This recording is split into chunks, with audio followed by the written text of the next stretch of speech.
నమస్కారం అనిల్ సింగ్ గారు. నమస్తే శిరీష. ఇప్పటి వరకు మనం మాట్లాడుకున్న వీడియోస్లో ఎస్పెషల్లీ లోన్స్ గురించి ఎవరైనా కూడా కొత్తగా ఒక వ్యాపారం పెట్టాలి అనుకునే వాళ్ళకి ప్రభుత్వం తరపు నుంచి ఎలాంటి లోన్స్ వస్తాయి అన్న విషయాలు మనం మాట్లాడుకున్నాం సార్. సో ఎవరైనా కూడా బిజినెస్ స్టార్ట్ చేశారు, వాళ్ళ బిజినెస్ మంచిగా రన్ అవుతుంది, ఇంకా ఆ బిజినెస్ని ఎక్స్పాండ్ చేయాలి అనుకుంటున్నాం, దానికి ఫైనాన్షియల్గా ఒక లోన్ కావాలి ప్రభుత్వం తరపు నుంచి అంటే అలా మళ్ళీ లోన్ తీసుకునే అవకాశం ఉందా? తీసుకుంటే ఆ లోన్లో మనకి ఎంతవరకు మనీ వచ్చే అవకాశం ఉంది? దానికి కూడా ఏమైనా ఎలిజిబిలిటీ క్రైటీరియా ఏమైనా ఉందా? సో దాని గురించి ఒకసారి డీటెయిల్డ్గా.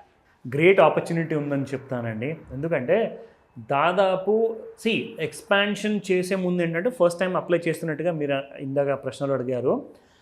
ఫస్ట్ అండ్ ఫార్మోస్ట్ ఒక స్టార్టప్ కానివ్వండి, ఒక ఎంఎస్ఎంఈ కానివ్వండి, స్టార్ట్ చేసే ముందు ఒక కంప్లీట్గా ఒక డిపిఆర్ క్రియేట్ చేస్తారు. అది కూడా వయబుల్ డిపిఆర్ అంటే ఒక డీటెయిల్డ్ ప్రాజెక్ట్ రిపోర్ట్. అలాగే మీరు ఒక్కసారి లోన్ వచ్చిన తర్వాత ఒక మంచి డిపిఆర్ సబ్మిట్ చేశారు, మీ ప్రోడక్ట్కి బాగా ఫ్యూచర్ ఉంది, మంచి పొటెన్షియల్ ఉన్న కంపెనీ ఐడియా ఉంది, మీ దగ్గర చాలా స్పార్క్ ఉంది, ఆ మాటలు అన్నారనుకోండి, ఖచ్చితంగా అప్పుడు మీకు లోన్ అనేది ఖాయం. అదే మీకు స్టార్టింగ్ ఫ్రమ్ 1 lakh రూపీస్ నుంచి it can go up to 10 lakhs and 50 lakhs. ఎందుకంటే మీకు ముద్రా లోన్లో 50,000 రూపాయల నుంచి దాదాపు 10 లక్షల రూపాయల వరకు ఇస్తారు. అదొక కేటగిరీ. రెండో కేటగిరీ వచ్చేసేసి it comes under PMEGP. PMEGP గురించి మనం ఆల్రెడీ ఒక మంచి ఎపిసోడ్ చేశాము, చాలామంది ఇన్ఫర్మేషన్ అందింది కూడా. ఇక్కడ చాలా ఇంపార్టెంట్ విషయం చెప్పాలండి అందరికీ.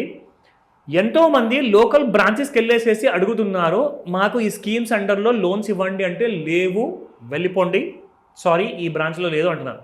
సరే, మిగతా విషయం ఏం చెప్పినా కానీ వాళ్ళ బ్రాంచ్లో ఎందుకు లేదు? ఎందుకంటే ఈరోజు నేను ఏదైతే ఎంఎస్ఎంఈ కాన్ఫరెన్స్లో వెళ్ళానో లోన్స్ గురించి మాట్లాడడానికి, అక్కడ నేను మాట్లాడిన సంగతి ఏదైతే ఉందో అది చెప్తా. అదేంటంటే సార్, ప్రతి జిల్లాలో, ప్రతి ఊర్లో, ప్రతి తాండాలో, ప్రతి విలేజ్లో చూసుకుంటే బ్యాంక్ బ్రాంచెస్ వాళ్ళు ఇలా చెప్తున్నారని చెప్పేసి నాకు జనాలు కాల్ చేసి చాలామంది రిక్వెస్ట్ చేస్తున్నారు, సార్ ఏం చేయాలి దాని గురించి అంటే సింపుల్ అండి.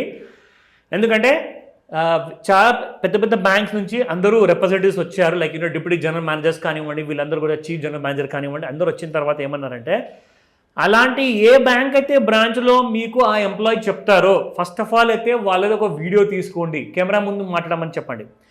రెండోది లేదంటే వాళ్ళ ఫోటో తీసుకోండి, వాళ్ళ పేరు తీసుకోండి, వాళ్ళ కాంటాక్ట్ నెంబర్ తీసుకోండి, వాళ్ళ ర్యాంకింగ్ ఏంటి, వాళ్ళ పొజిషన్ ఏంటి, వాళ్ళ జాబ్ ఏంటి, వాళ్ళ పోస్ట్ ఏంటి, ఇవన్నీ డీటెయిల్స్ కూడా తీసుకొని వాట్సాప్ చేయండి. వాట్సాప్ ఎవరికి? డైరెక్ట్గా మీరు బ్యాంకే పెట్టచ్చు. కావాలంటే నాకు పంపించండి, నేను బ్యాంక్ వాళ్ళకి పంపిస్తా, అలా కూడా నేను హెల్ప్ చేయడానికి రెడీగా ఉన్నాను. ఎందుకంటే ఇస్తున్న సహాయం కాస్త కరెక్ట్గా పబ్లిక్కి చేరాలి.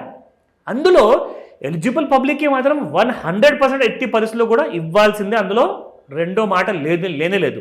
అయితే ఈ విషయానికి చాలా సీరియస్గా ఉన్నారు higher management of every bank, including మన గవర్నమెంట్లో ఉన్న లైక్ ఎంఎస్ఎంఈలో ఉన్న డైరెక్టర్ గారు కానివ్వండి, అసిస్టెంట్ డైరెక్టర్ కానివ్వండి, వాళ్ళతో పాటే అలాగే నేషనల్ స్మాల్ ఇండస్ట్రియల్ కార్పొరేషన్ నుంచి వచ్చిన మేనేజర్ గారు కానివ్వండి, వీళ్ళందరూ కూడా క్లారిటీ ఏమిచ్చారంటే there has to be a perfect support అనేది ఇవ్వడానికే కదండి గవర్నమెంట్ ఆఫ్ ఇండియా అండర్ మినిస్ట్రీలో ఇవన్నీ పెట్టారు. సో వాళ్ళందరికీ కూడా లోన్స్ రాకపోతే అదొక విధానం మీరు ఫాలో అవ్వండి. ఇకపోతే ఇప్పుడు మనము పిఎంఈజీపీలో సెకండ్ స్టేజ్ లోన్స్ మళ్ళీ ఎలా తెచ్చుకోవాలన్న ప్రశ్న మీరు అడిగారు, దానికి జవాబు ఇక్కడ ఉందని చెప్తా. సో ఇది MSME schemes booklet.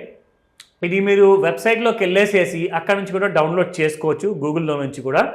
Second loan for upgradation of the existing PMEGP లేదా ముద్రా యూనిట్స్. అంటే ఎవరైతే ఫస్ట్ లోన్ పిఎంఈజీపీ ద్వారా కానివ్వండి, అంటే ప్రధానమంత్రి ఎంప్లాయ్మెంట్ జనరేషన్ ప్రోగ్రాంలో కానివ్వండి, ముద్రాలో కానివ్వండి తీసుకున్నారనుకోండి, అంటే ముద్రాలో 50,000 1,00,000 రూపాయలు తీసుకొని ఉంటారు, పిఎంఈజీపీలో దాదాపు 50 లక్షల వరకు తీసుకొని ఉంటారు.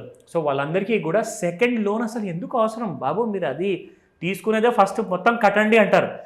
సరే సార్ తీసుకున్నాము, 4 ఏళ్ళ వరకు కడతాము, అది ఎలాగో కట్టాలి, ఫస్ట్ ఇయర్ అయిపోయింది, సెకండ్ ఇయర్ అయిపోయింది, ఇప్పుడు మా బిజినెస్ ఇంకా గ్రో అవ్వాలి అనుకుంటున్నాము, ఎక్కడి నుంచి మేము లోన్ అప్గ్రేడేషన్ లోన్ తీసుకుంటాము అంటే దానికి కావాల్సిన డాక్యుమెంటేషన్ ఇవన్నీ కూడా చెప్తా. ఫర్ టెక్నాలజీ అప్గ్రేడేషన్ అండ్ దాంతోపాటు ఆటోమేషన్. ఎందుకంటే చాలామంది చిన్న చిన్న మెషిన్స్ స్టార్ట్ చేస్తారండి, నెక్స్ట్ లెవెల్ మెషిన్స్ కావాలి అంటే కొంచెం పెద్ద అమౌంట్స్ కావాలి, దానికి అంత మీ దగ్గర ఆర్డర్స్ కూడా ఉండాలి, మరి లేకపోతే అంత పెద్ద మెషినరీ కొని దండగా. కానీ సమయం వచ్చిన తర్వాత మాత్రం ఖచ్చితంగా కొనాలి కదండి. సో దానికోసమే ఇక్కడ మీకు కీ బెనిఫిట్స్. మాక్సిమం సబ్సిడీ ఇందులో వచ్చేసేసి 15% ప్రాజెక్ట్ కాస్ట్. అండ్ ఒకవేళ మీరు నార్త్ ఈస్ట్ రాష్ట్రాల నుంచి ఉన్నారనుకోండి వాళ్ళకి 20% వరకు వస్తుంది. అంటే ఆసాం కానివ్వండి, ఇక అక్కడ నుంచి వేరే రాష్ట్రాలు ఉంటాయో వాళ్ళందరూ కూడా. Now the balance amount of the total project cost is provided by the banks as term loan. అదే సేమ్ మీరు ఇంతకుముందు తీసుకున్నట్టుగానే సేమ్ అదే బ్యాలెన్స్ అమౌంట్. ఫర్ ఎగ్జాంపుల్ మీరు ఒక ₹1 కోటి అడిగారండి, అందులో నుంచి మీకు 15 లక్షలు మాత్రమే మీకు సబ్సిడీ వస్తుంది, మిగతా 85 లక్షలకి మీకు బ్యాంక్ లోన్ రూపంలో ఇస్తుంది. నా సెకండ్ స్కీమ్ అప్లికేబుల్ ఫర్ ఎవరైతే ఆల్రెడీ తీసుకున్నారో పర్ఫామ్ చేస్తున్నారో వాళ్ళ కోసం. నెక్స్ట్ ఇక్కడ మనం చూసుకుంటే కంప్లీట్గా all the details about the maximum cost. For example ₹1 కోటి నుంచి 25 లక్షల మధ్యలో ఏదైతే మీకు అవసరం ఉంటుందో ఆ అవసరం ఉన్న అమౌంట్ని మొత్తం కూడా 15 లక్షలు మాక్సిమం ఇస్తారండి. అంటే మీరు ఒకవేళ 50 లక్షలు తీసుకున్నారనుకోండి 7.5 లక్షలే వస్తాయి మీకు, 15 లక్షలు రాదు అప్పుడు. ఎందుకంటే 15% అన్నారు, 15% ప్రకారంగా చూసుకోవాలి ఇక్కడ loan amount. What should be the documentation? First and foremost ఏంటంటే మీరు ఆల్రెడీ పిఎంఈజీపీ లోనీ కదా మీరు తీసుకున్నారు కదా, ముద్రా లోన్ తీసుకున్నారు కదా, సో డాక్యుమెంటేషన్ మేజర్గా ఏం అవసరం ఉండదు. కావాల్సిందల్లా ఖచ్చితంగా మీరు రిజిస్ట్రేషన్ ఆఫ్ ఉద్యమ ఆధార్ మెమోరాండం లేదా ఉద్యమ రిజిస్ట్రేషన్ చేయించుకోవాలి. That is must and should. దాని తర్వాత second loan should lead to additional employment generation. ముఖ్యమైన కారణం ఏంటి? ఒక బిజినెస్ మ్యాన్ ఏం ఆలోచిస్తున్నాడు, నేను ఎక్కువగా బిజినెస్ చేసుకుని ఎక్కువగా డబ్బులు సంపాదించుకోవడమే కాదు, నలుగురికి 4 కుటుంబాలకి ఇంకా నేను ఉపాధి కల్పించాలి, ఒక ప్రయోజనం అనేది ఉండాలి మీరు చేస్తున్న పనికి. ఆ ప్రయోజనం ఏంటి? You have to create employment. That is must. ఎలా అప్లై చేసుకోవాలి sir? That's very important Shirisha. ఇక్కడ ఏంటంటే మీరు ఫామ్స్ ఇంతకు ముందుకు డౌన్లోడ్ చేసేసి లేదంటే బ్రాంచ్కి వెళ్ళేసేసి చేసేవాళ్ళు. ఇప్పుడు మీ లోకల్ బ్రాంచెస్లో ఇలాంటి ప్రాబ్లమ్స్ వస్తున్నాయి అని చెప్పేసేసే గవర్నమెంట్ ఏం చేసిందంటే ఎవ్రీథింగ్ ఇప్పుడు ఆన్లైన్ చేసేసింది. మీరు మీ లోకల్ బ్రాంచ్కి వెళ్ళేసేసి అడగాల్సిన అవసరం లేనే లేదు. నాకు ఈ లోన్ కావాలి అంటే డైరెక్ట్గా మీరు వెళ్ళిపోండి. How to apply? KVIC online.gov.in/PMEGP portal/PMEGP home. మీకు ఒకవేళ ఇలాంటి విషయాలు ఏదైనా డౌట్స్ ఉన్నా కన్ఫ్యూజన్ ఉన్నా ఖచ్చితంగా స్క్రీన్ పైన నంబర్కి కాల్ చేయండి అని చెప్తాను Shirisha. Thank you sir. Thank you so much. Welcome Sirisha.